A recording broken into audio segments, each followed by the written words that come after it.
Hello and welcome to our special coverage on Q3 earnings. मैं हूं विवेक मित्तल और आज हमारे साथ एक खास मेहमान जुड़े हैं। हमारे साथ जुड़े हैं सोना BLW के group CFO mister Rohit Nanda. Rohit sir, hi, good afternoon sir. Thank you very much sir for your precious time. नमस्कार विवेक जी। नमस्कार सर। सर, अगर हम इस क्वार्टर में देखें तो वाई बेसिस पर एक अच्छा परफॉर्मेंस अगेन कंपनी ने दिखाया। Q on Q flat quarter देखने के लिए मिला इन टर्म्स ऑफ रेवेन्यू। अगर हम एबिटा में देखें और प्रॉफिटेबिलिटी देखें तो एक अच्छा खासा सर्च देखने के लिए मिला है। सर, क्या कुछ खास रहा इस क्वार्टर में जो कि वाई बेसिस पर हमें ग्रोथ दिखाई दी? जी, विवेक, ये क्वार्टर हमारे लिए काफी अच्छा रहा, स्पेशली प्रॉफिटेबिलिटी के स्टैंड पॉइंट से। तो वाई ओ वाई बेसिस पे अगर आप हमारा एडजस्टेड EBITDA और पैट देखेंगे तो लगभग 25% की ग्रोथ आपको देखने को मिलेगी। और मार्जिन एक्सपेंशन है इस क्वार्टर में हमारा, क्यू ऑन क्यू भी है और वाई ओ वाई भी मार्जिन एक्सपेंशन है। अगर 9 मंथ बेसिस पे देखेंगे तो 9 मंथ बेसिस पे प्रॉफिट ग्रोथ जो है वो ऑलमोस्ट 30% प्लस है। जो हमारा बीईवी रेवेन्यू है which is one of our leading growth drivers, वो इस क्वार्टर में हमारे टोटल रेवेन्यू का 30% हो गया है और 9 मंथ बेसिस पे वो 28% है। So from a growth perspective, I think there is a margin expansion in this quarter, जो एक पॉजिटिव है। सेकेंडली, हमारी जो ग्रोथ है प्रॉफिट की वो इंटैक्ट है, जो हम पास्ट में भी करते रहे हैं। So that's also good indication. इसके अलावा हमने 5 नए ईवी के प्रोग्राम जीते हैं जो इस क्वार्टर में हमने अनाउंस किए हैं। और हमारा ऑर्डर बुक जो है अब वो ऑल टाइम हाई 24,000 करोड़ का ऑर्डर बुक हो गया है। ये इस क्वार्टर के कुछ की हाइलाइट्स हैं। जी सर, मैं देख रहा था कि आपका जो कॉस्ट ऑफ मटेरियल कंज्यूम्ड है that is declines as compared to September quarter because we have seen 366 crore cost was there और इस क्वार्टर में 328 करोड़, जबकि सेल लगभग सेम। तो सर, क्या कुछ रहा रॉ मटेरियल फ्रंट पर? तो विवेक, इसमें 2-3 चीजें हैं। एक तो मटेरियल प्राइसेस का कुछ रिडक्शन है। दूसरा, इसमें बड़ा इम्पैक्ट एक हमारे प्रोडक्ट मिक्स का भी है, बिकॉज हमारे कुछ प्रोडक्ट हैं उसमें मटेरियल कॉस्ट कम होती है और कन्वर्जन कॉस्ट ज्यादा होती है। सिमिलरली कुछ दूसरे प्रोडक्ट्स हैं जिसमें मटेरियल कॉस्ट ज्यादा है और प्रोडक्शन कॉस्ट कम है। तो मटेरियल का इम्पैक्ट है, इनपुट प्राइस रिडक्शन का इम्पैक्ट है। उसके अलावा हमने एक यूरोप में सर्विसेज बिजनेस खरीदा था जो करंटली सर्विसेज बिजनेस है, नोवेलिक। Yeah. सो वो भी फर्स्ट टाइम फुल क्वार्टर है तो वो रेवेन्यू में जुड़ता है, लेकिन क्योंकि उसमें मटेरियल कॉस्ट जीरो होती है तो उसका भी कुछ इम्पैक्ट आपको इसमें देखने को मिलेगा। सो तीनों चीजों का एक मिश्रण है उसमें। सर, एम्प्लॉय कॉस्ट यहाँ पर 55 करोड़ से बढ़कर 73 crore on Q basis Y O Y हम मान सकते हैं कि एम्प्लॉयज में और जो कॉस्ट में इजाफा होता है, जो सैलरी हाइक्स होते हैं।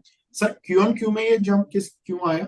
अगेन वो सेम रीजन है जैसे नोवेलिक में आपको बता रहा था, सर्विसेज बिजनेस है तो मटेरियल ओके। कॉस्ट जीरो है, लेकिन employ cost is the only large, I mean it's the largest cost, तो एक उसका इम्पैक्ट है। और दूसरा जो है, इसमें ईसॉप कॉस्ट इस बार ऐड हुई है लगभग 6 करोड़ के आसपास इस क्वार्टर में, जो हमने अलग से भी ईसॉप एडजस्ट करके भी दिखाया है because it's a non cash cost. तो हमने एक अलग से अपना प्रेजेंटेशन जो दिया था उसमें भी बताया था कि ईसॉप कॉस्ट को अगर ऐड बैक कर देंगे तो प्रॉफिट इवन ज्यादा ऊंचा ऊपर है हमारा। जी। सो ये दो मेन फैक्टर्स हैं इसमें। तो सर, नोवेलिक का कितना रेवेन्यू इस क्वार्टर में रिकॉग्नाइज किया है कंपनी ने? इस क्वार्टर में लगभग मेरे हिसाब से कुछ 25 करोड़ के आसपास होना चाहिए उसका रेवेन्यू। ओके। तो इस कंपनी से आप कितना एक्सपेक्ट कर रहे हैं अगर हम फुल ईयर बेसिस पर देखें? इस फाइनेंशियल ईयर को छोड़ देते क्योंकि अब लास्ट क्वार्टर ही रहेगा, लेकिन नेक्स्ट फिस्कल में हम कितना एक्सपेक्ट कर सकते हैं इस नोवेलिक से रेवेन्यू फ्रंट पर? विवेक जी, इस बिजनेस के ना ग्रोथ ड्राइवर्स थोड़े डिफरेंट हैं, ओके। क्योंकि प्योरली सर्विसेज बिजनेस है। तो वैसे हिस्टोरिकली तो ये लोग लगभग 20 से 25% पे ग्रो किए हैं। तो अगर मैं लेट्स से अगर 2-3 साल की बात करूं तो उसी पेस पे ग्रो करना चाहिए इनको। पर हर साल 25% करेंगे वो थोड़ा कहना मुश्किल होगा। और इसमें जो इमीडिएट ऑर्डर विजिबिलिटी होती है कंपेयर टू लेट्स से जो हमारा कोर बिजनेस है वो भी कम होती है, बिकॉज कॉन्ट्रैक्ट्स जनरली जो होते हैं वो थोड़े शॉर्ट टर्म कॉन्ट्रैक्ट्स होते हैं। बट लेट्स से अगर हम 2-3 साल की बात कर रहे हैं, they should continue to grow at about 25% sir आपने एक मैक्सिको में भी अपना बिजनेस शुरू किया जिसके लिए आपने एक नई सब्सिडरी इनकॉर्पोरेट की है, वहाँ उसका स्टेटस क्या है और वहां पर किस तरह का बिजनेस रेवेन्यू आप देख रहे हैं? तो विवेक जी, अनाउंसमेंट थी हम लोगों का। इंटेंशन है मैक्सिको में कुछ मैन्युफैक्चरिंग शुरू करने का। ऑल्दो हम्म। हमारा ऑलरेडी भी कुछ ऑपरेशंस हैं, लेकिन वो हमारे मोटर बिजनेस से संबंधित हैं। तो अभी हम अपने ड्राइव लाइन बिजनेस, जो दूसरा बिजनेस है हमारा, उसके लिए भी ऑपरेशन सेटअप करना चाह रहे हैं। और उसी से ही रिलेटेड जो हमने बोर्ड से अप्रूवल्स ली थी उसका अनाउंसमेंट था। लेकिन वो भी थोड़ा दूर है, मे बी साल भर में उसका आप सोच सकते हैं कि कुछ वहां पे शुरू करेंगे, और वो धीरे धीरे ही होगा।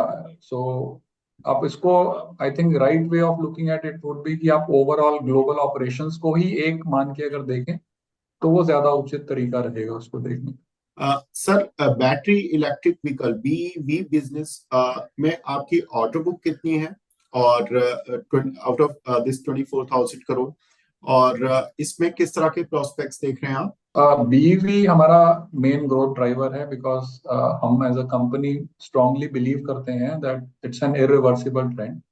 हम्म। जैसा मैंने बोला, 30% से ज्यादा की ग्रोथ है उसमें, बीईवी सेल्स में। 24,000 करोड़ की जो ऑर्डर बुक की आप बात कर रहे हैं, तो उसमें लगभग 80% जो है वो ईवी व्हीकल्स का ही उसमें ऑर्डर बुक में कंट्रीब्यूशन है। तो गोइंग फॉरवर्ड भी हमको ये लगता है कि बीईवी सेल्स जो है हमारा एक की ग्रोथ ड्राइवर रहने वाला है। और ग्रोथ 30% रहे या 25, वो थोड़ा कहना मुश्किल होगा, बट उसमें ग्रोथ ऐसे हाई लेवल पे ही रहेगी। मतलब it will be a high growth area for us. जी। You have recently introduced a new product जो कि इंटीग्रेटेड मोटर कंट्रोलर आपने बना रहे हैं। सर इसके बारे में बताएं कि ये पूरी तरह से कितना रेवेन्यू जनरेट कर पाएगा कंपनी के लिए? ये इंटीग्रेटेड मोटर कंट्रोलर हमने एक अपने नए कस्टमर के लिए बनाया है। ये कस्टमर जो है ट्रेडिशनल टू व्हीलर ऑटोमेकर है।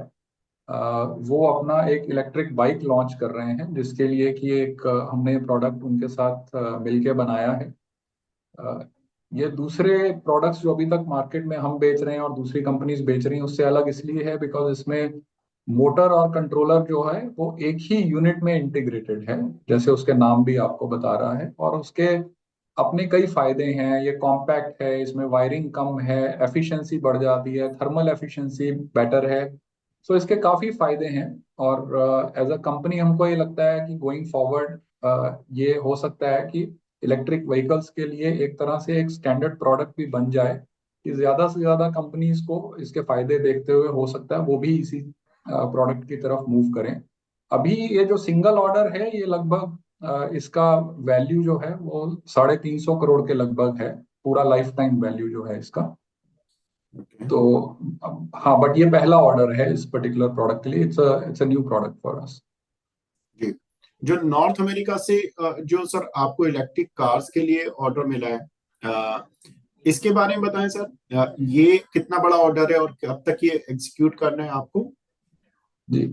सो आई थिंक आप स्पूल गियर की बात कर रहे हैं। तो स्पूल गियर जो है ये नॉर्थ अमेरिका में हमारे कस्टमर हैं, एग्जिस्टिंग कस्टमर है ये हमारा। तो ओके। उनका इलेक्ट्रिक एसयूवी में ये लगेगा। तो ये प्रोडक्ट हमने पहले भी हमारे पास ऑलरेडी भी किसी और ऑर्डर में भी सेम प्रोडक्ट है। इस प्रोडक्ट का ये है कि ये व्हीकल जो है it is a try motor vehicle, जिसमें कि 3 मोटर्स लगेंगी।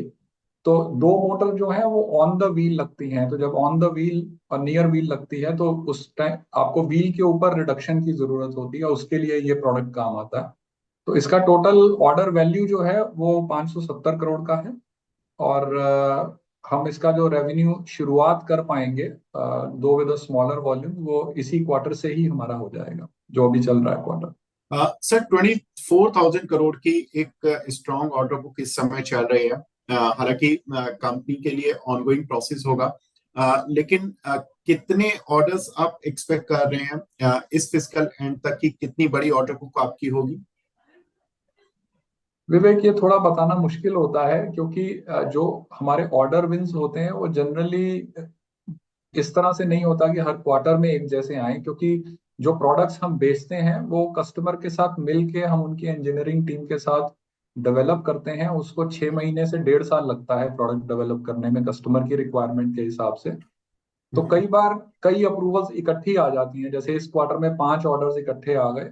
कई बार ऐसा होता है कि एक क्वार्टर में खाली एक या दो नए ऑर्डर्स होते हैं। सो इसको क्वार्टर ऑन क्वार्टर नहीं देखना चाहिए। जब हम लिस्ट हुए थे 2.5 साल पहले, तो ये ऑर्डर बुक जो थी ये लगभग 13,000 करोड़ की थी। सो लास्ट 2 साल में आप ये समझ सकते हैं कि 2 ढाई साल में ये 13,000 करोड़ से 24,000 करोड़ हो गई है। तो ऑर्डर बुक ऑब्वियसली हर कंपनी कोशिश करेगी मैक्सिमम ऑर्डर रहे, तो हम भी वही कोशिश करते हैं। सो जो आज की डेट में हमको ईवी सेगमेंट में ट्रैक्शन मिल रहा है, हमारे प्रोडक्ट्स की एक्सेप्टेबिलिटी, उसको देखते हुए लगता है कि ऑर्डर बुक ऑर्डर इनटेक अच्छा ही रहना चाहिए आने वाले टाइम। जी। सर, FY 23 के रेवेन्यूज का 9 टाइम आपकी ऑर्डर बुक अभी भी बनी हुई है। तो इसको एग्जीक्यूट जनरली कितने पीरियड में करना होता है? वो हर ऑर्डर का अलग होता है, बट जैसे ये वाला अगर मैं ऑर्डर बुक देखूंगा तो इसमें जितने बड़े ऑर्डर्स हैं हमारे, हम्म। बिकॉज हर छोटा ऑर्डर नहीं ध्यान में रख सकते हैं, लेकिन बड़े ऑर्डर्स जो हैं वो सारे के सारे ही प्रोडक्शन में FY 26 तक आ जाएंगे। सो अगले, लेट्स से अगर हम FY 24 में हैं तो अगले 2 फाइनेंशियल ईयर्स में मैक्सिमम बड़े ऑर्डर जो हैं वो हमारे प्रोडक्शनाइज हो जाएंगे। बाकी वॉल्यूम रैंप अप में टाइम लगता है। मान लीजिए कोई FY 26 में शुरू होगा तो वो शायद 27 या 28 में जाके पीक रेवेन्यू पे पहुंच पाएगा, पर प्रोडक्शन जो है वो FY 26 तक मोस्टली सभी की शुरू हो जाएगी। सर, आपका around more than 40% revenue comes from US. Sir, US में किस तरह के हालात हैं, किस तरह का ट्रैक्शन देखने के लिए मिल रहा है? बिकॉज अभी वहां पर इलेक्शन ईयर भी है ये वाला साल, और दूसरा वहां पर फेड रेट को लेकर भी काफी कुछ अनिश्चितताएं बनी हुई हैं। तो क्या कुछ ट्रैक्शन चल रहा है क्लाइंट्स के साथ, सर? देखिए, हमको नॉर्मली 2 से 3 महीने की तो विजिबिलिटी जो डिलीवरी शेड्यूल्स होते हैं उनके थ्रू होती है। तो अभी 2 से 3 महीने की जो डिलीवरी शेड्यूल्स की विजिबिलिटी है उसमें हमको कोई भी स्लो डाउन नहीं दिख रहा है। उसके बियॉन्ड भी अभी तक कस्टमर्स के साथ कोई भी ऐसी बातचीत या इंडिकेशन हमको नहीं मिला है कि इवन नेक्स्ट 1 ईयर में भी किसी तरह का कुछ ऐसा स्लो डाउन। अगर पिछला 1 साल हम देखेंगे जो बीता है, इसमें इनफैक्ट यूएस एंड यूरोप दोनों ही मार्केट्स हमारी जो हैं इन्होंने काफी अच्छा किया है। इंडिया मार्केट भी अच्छा किया है, बट इंडिया में जैसे ऑफ हाईवे व्हीकल सेगमेंट है वो थोड़ा सा अब लैग कर रहा है। बट अदर देन दैट बाकी की सारी मार्केट्स जो हैं हमारी, स्पेशली यूएस एंड यूरोप, वो काफी अच्छा की हैं। और अभी कोई ऐसा इंडिकेशन भी नहीं है जिससे कि हमको कुछ स्लो डाउन का अगले लेट्स से 4 से 6 महीने में कुछ ऐसा इंडिकेशन दिख रहा हो। जी। सर, जो भी आपका टोटल रेवेन्यू है उसमें यूएस, यूरोप और इंडिया, ये 3 ज्योग्राफीज हैं जहां से कि आपको मेनली रेवेन्यूज आ रहा है। कुछ और भी रीजन देख रहे हैं सर जहां पर कि कंपनी को लग रहा है कि यहाँ से अच्छी एक ग्रोथ मिलेगी? Like it is started in new division in Mexico, तो लैटिन अमेरिका आपने जोड़ा, अफ्रीका साइड पर, या एशिया पैसिफिक में आपको और कुछ ग्रोथ अपॉर्चुनिटीज लग रही है कि इनका पाई टोटल रेवेन्यूज में थोड़ा बढ़ेगा? तो इसमें देखिए, जो हम रेवेन्यू स्प्लिट अप देते हैं, एक्चुअली जब हम यूएस बोलते हैं एक्चुअली वो नॉर्थ अमेरिका है। सो नॉर्थ अमेरिका में कनाडा, यूएस एंड मैक्सिको तीनों ही आ जाते हैं। ओके। तो उसमें वो ऑलरेडी इंक्लूडेड है। अभी शॉर्ट टर्म में देखिए, अगर आप देखेंगे मार्केट्स जो ग्लोबल हैं उसमें तीन सबसे बड़ी मार्केट्स जो हैं वो यूएस, चाइना और यूरोपियन यूनियन है। ये दुनिया की तीन सबसे बड़ी ऑटोमोटिव मार्केट्स हैं। तो चाइना में हमारी प्रेजेंस बहुत बड़ी नहीं है, और उसमें हमको अभी कोई इमीडिएट टर्म में कुछ ज्यादा, हमारे लिए कुछ ज्यादा वो दिख भी नहीं रहा है।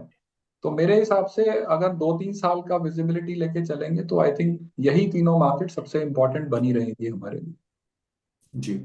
सर, अभी पीछे जब JNK में इंडिया को रिजर्व्स मिले लिथियम के, और उसका एक फायदा कि ईवी बैटरीज बनाने में होगा, सर कैसे देख रहे हैं ये अपॉर्चुनिटी कि इंडिया में ईवी स्पेस कितना बड़ा इमर्ज होगा आने वाले कुछ सालों में? चीज तो है कि अगर इंडिया में ईवी फास्टर ग्रो करेगा तो I think amongst other companies we will be one of the bigger beneficiaries. अभी जो हमारा अपना इन हाउस व्यू है वो ये है कि 2 व्हीलर, 3 व्हीलर और buses and light commercial vehicles, ये 4 सेगमेंट हमको लगता है कि आने वाले शॉर्ट टर्म में, अगर हम 2 से 3 साल में देखेंगे तो इनमें इलेक्ट्रिफिकेशन फास्टर होगी। कार सेगमेंट में देखेंगे तो आई थिंक प्राइस सेंसिटिविटी को देखते हुए, unless let's say probably that's what you were trying to indicate, अगर बैटरी प्राइसेस गिर जाती हैं और प्राइस पैरिटी आ पाती है तो उस टाइम पे कंज्यूमर में अगर इंटरेस्ट जागता है तो इंडिया में 4 व्हीलर में भी इलेक्ट्रिफिकेशन हो सकता है, कुछ दम पकड़े। लेकिन अभी के लिए जो हमको मार्केट में देख के लगता है वो यही है कि 2 wheeler, 3 wheeler, light commercial vehicle और बसेस, ये चीजें फास्टर इलेक्ट्रीफाई करेंगी। क्योंकि गाड़ियां अभी भी for the price sensitive Indian consumer अभी भी ईवी कार्स थोड़ी महंगी ही हैं।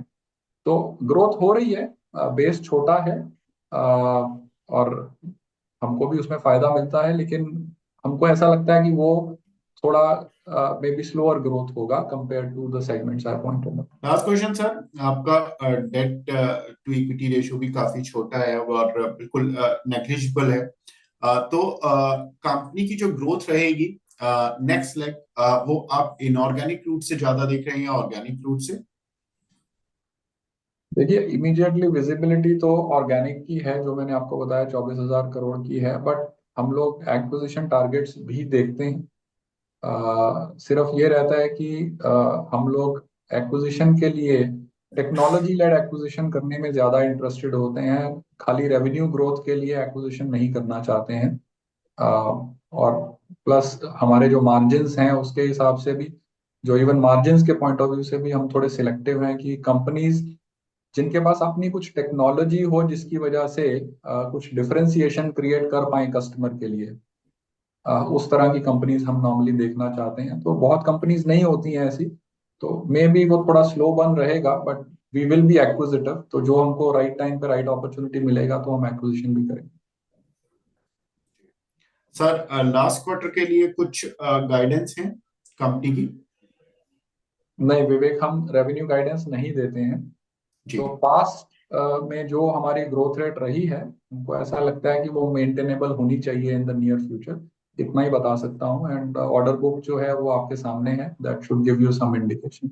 Thank you very much, sir, for your precious time, sir, and all the best for rest of the year, and wish you all the best for the next year also, sir. Thank you, नमस्कार।